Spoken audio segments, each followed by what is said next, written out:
Today I'm going to try to draw this castle wall in Cardiff, Wales, and I may have bitten off more than I can chew with this one. I've been feeling pretty confident lately, like things are on a steady incline, but as always, there's the dreaded step backward, the valley, the tripping over my own feet. I don't think this is a bad drawing by any means. I think it's fine, but it doesn't really match up with what I had in my head, which was no doubt skewed by some recent drawings. And I'm thinking about the waterfall in particular from the other day, which was a big surprise for me. It turned out a lot better than I expected. Anyway, there's a lot of texture here. There's some perspective to consider as well. But at the end of the day, I think it's the individual shapes themselves that end up causing me the most grief. If it's not one thing, it's something else. And given how much attention I've paid to a lot of the other stuff recently, it's no wonder the simple shapes snuck up behind me. As you can see, I've started off with this big door in the middle, and I'm glad I did. Honestly, I started here because it's just what initially caught my attention, which is a theme apparently. But if I'd given any thought to it at all, I would have noticed that it's also the center, prospectively, sitting right at my eye level. So this little nothing decision would really come in handy throughout the drawing. Also, speaking of shapes, I'm happy with this one. Being such an important element of the scene, so central, it's a good thing I got this right. And actually, it's not that I mess up the rest of the shapes, they just take a lot more consideration than I was expecting. And they get a little wonky, which by the end, it gives the final drawing an off-kilter appearance. It's not that any one shape is dramatically incorrect or anything, at least I don't think so. I don't want to mislead you, but they were just kind of a pain. So after the outline of the door is in place, I want to dive right into these railings on the side. They represent the path to the focal point, drawing the eye toward the center, and I want to make sure that I get these right. Do I get them right? Kinda.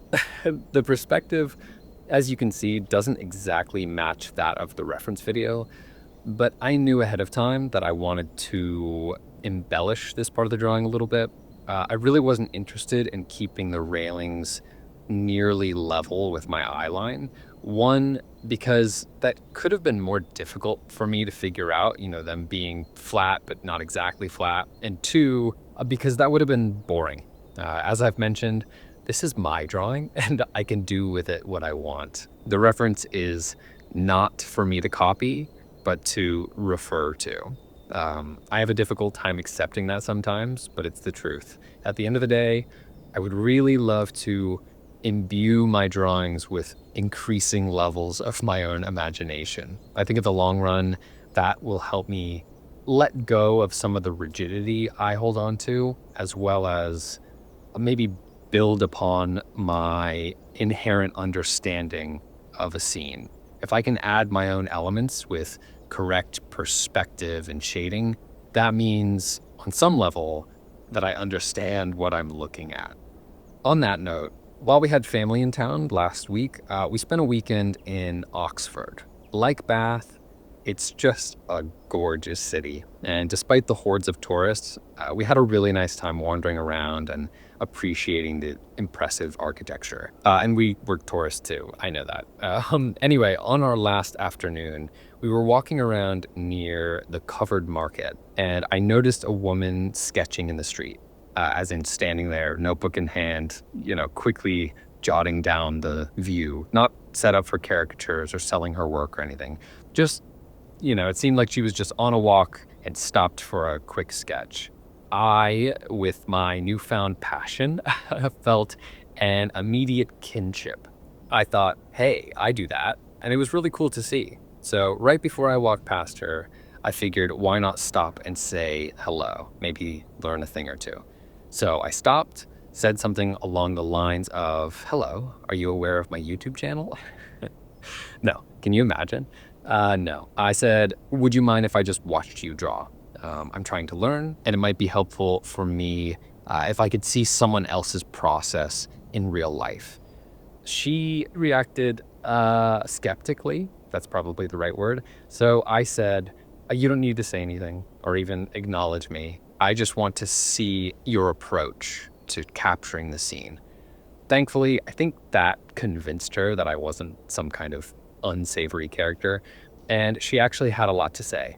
I really did just want to watch her, but she seemed excited to actually talk about the process, giving me a few simple tips, answering all of my little stupid questions, and I came away from the interaction feeling not only extremely motivated, but also just aware of how rigid I can treat these.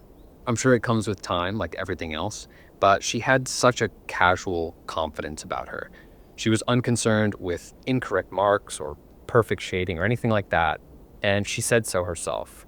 It was like she was playing, like it was just a sketch, because it was.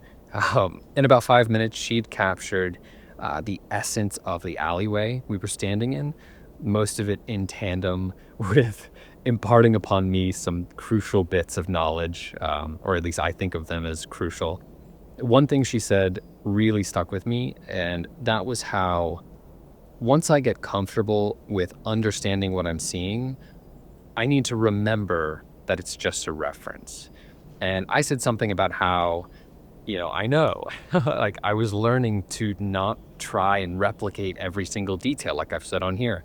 But she said, yes, that, but also this is only one reference, and you can use as many as you like in one drawing. Like take a door from here, a window from there, and maybe go across town and pick out a few streetlights to include. There are no rules. Nothing needs to be perfect, and perfect is boring anyway. And I stood there kind of stunned, honestly. It's not like anything she said is locked away in some secret text. I mean, children understand all of that intrinsically. But I don't know. The combination of watching her work so seamlessly and casually while permitting me to just, do whatever the hell I wanted, that really hit me. So I don't know who that woman is, but talking to her has kind of encouraged me to seek out more of these people and listen to what they have to say, regardless of skill level or anything like that. Even if past me, drawing in South Korea, could ask President Me a question, I'm sure he would have learned something, however small. So yeah, I thought that was a pretty wonderful interaction, and I'm hoping I can have a lot more. It's one thing to learn from experience or from educational stuff online, and it's another to learn directly from the source. Anyway, we're not in Oxford today. We're back in Cardiff, and we're taking a bit of a chill day before setting off again. So we're planning a little road trip over the next couple of days, heading to the coast. Huge thanks to our friend Rowan for driving us around. And we'll hopefully have a few opportunities to do some drawings along the way. I think we'll be hitting some beautiful spots. So as long as we can find a spare hour here and there, it shouldn't be a problem. And the more I can mix things up, the better. But today, we're here, and what better reference than the side of a castle? Originally, I wanted to get inside the walls to draw the castle itself.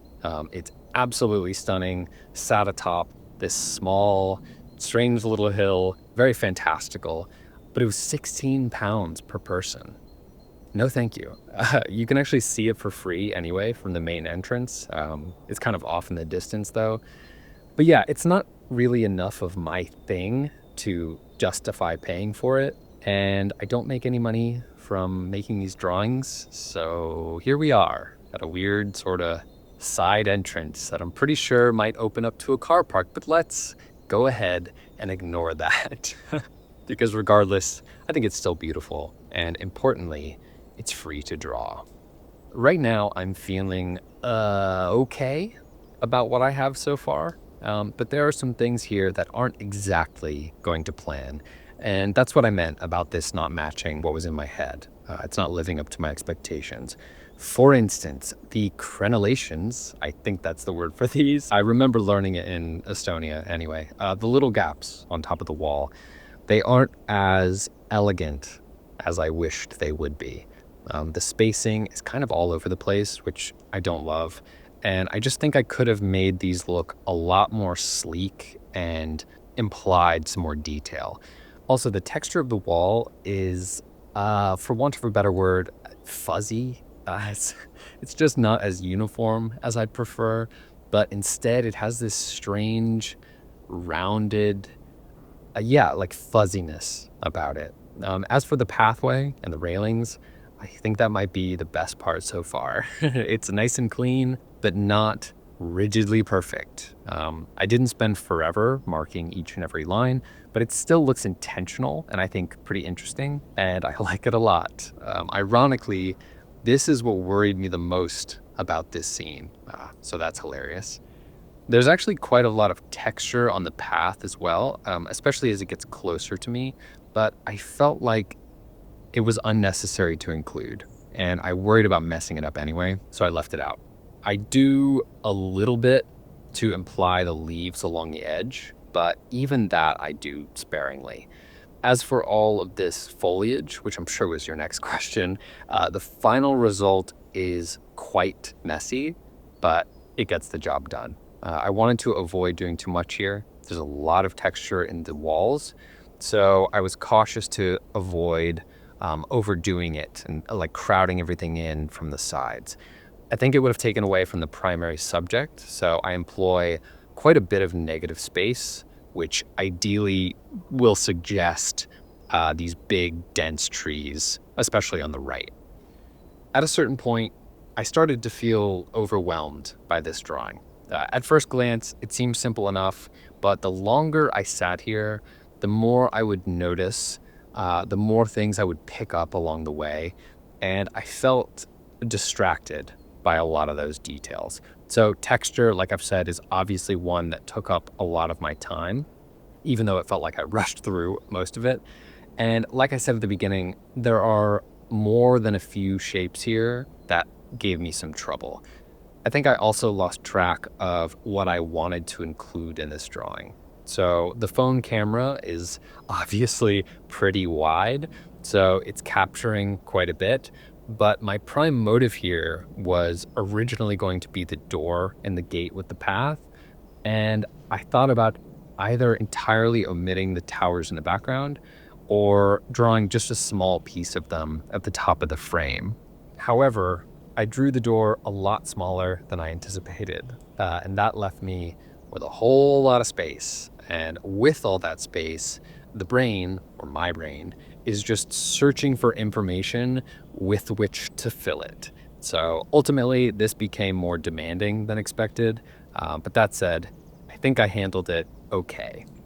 As I look at this now, I can see a lot more perspective errors than I originally noticed. That building in the top right is just, wow, it's all over the place. And actually the one on the left is pretty weird itself, like it's swaying in the wind or something strange. Also, the door in the middle looks offset somehow. Not sure how that happened. But you know what? I don't hate this one. I mean, of course I don't hate it. You know what I mean? It's not too bad. There are plenty of little things I could have done better, but that's okay. I think it's kind of cool, actually. What do you think? As always, let me know in the comments. I'd love to hear your opinion. Anyway, I appreciate you for taking the time to watch this one, and I'll see you tomorrow. Thanks.